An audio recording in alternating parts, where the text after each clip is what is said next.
₹1,88,00,000 Pak cricket ലീഗിൽ കളിക്കാനെത്തിയ New Zealand താരത്തിൻ്റെ 2 കോടിയുടെ വാച്ചങ്ങ് മോഷണം പോയി. എന്തൊരു കഷ്ടമാണെന്ന് നോക്കിയേ. ഹായ് ഫ്രണ്ട്സ്, സിക്സ് സ്പോർട്സിൻ്റെ ഒരു പുതിയ വീഡിയോയിലേക്ക് എല്ലാവർക്കും സ്വാഗതം. കഴിയുമെങ്കിൽ ചാനൽ ഒന്ന് സബ്സ്ക്രൈബ് ചെയ്യാൻ ശ്രമിക്കണേ. നമുക്ക് വാർത്തയിലേക്ക് കടക്കാം. പാകിസ്ഥാന്റെ അഭിമാനമായ പാക് പ്രീമിയർ ലീഗ് നാണക്കേടിന്റെ തുടക്കടകൾ സൃഷ്ടിച്ചുകൊണ്ട് മുന്നോട്ട് പോവുകയാണ്. സൂപ്പർ ലീഗിനിടെ ന്യൂസിലൻഡ് താരം ഡാരിൽ മിച്ചലിന്റെ വാച്ച് മോഷണം പോയതാണ് പുതിയ വാർത്ത. ₹2 കോടി മൂല്യമുള്ള വാച്ചാണ് പരിശീലനത്തിനിടെ മോഷ്ടാക്കൾ കൊണ്ടുപോയി എന്നാണ് വിവരം. സംഭവത്തിൽ 2 പേരെ പാകിസ്ഥാൻ പോലീസ് പിടികൂടിയിട്ടുണ്ട്. പാകിസ്ഥാൻ സൂപ്പർ ലീഗിലെ വാശിയേറിയ പോരാട്ടങ്ങൾക്കിടെ മോഷണ വിവരം പുറത്തു വന്നത് ലീഗിന് മൊത്തം നാണക്കേടായി.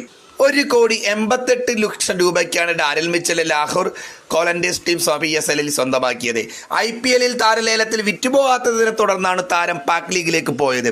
സംഭവത്തിൽ മിച്ചലോ പാകിസ്ഥാൻ സൂപ്പർ ലീഗ് സംഘാടകരോ ഇതുവരെ പ്രതികരിക്കാൻ തയ്യാറായിട്ടില്ല. കഴിഞ്ഞ IPL ചെന്നൈ സൂപ്പർ കിങ്സിന്റെ താരമായിരുന്നു ഡാരിൽ മിച്ചൽ. 33 വയസ്സുകാരനായ താരത്തിന് 5 കളികളിൽ നിന്ന് 146 റൺസ് മാത്രമാണ് PSL ഇതുവരെ സ്വന്തമാക്കാനായത്.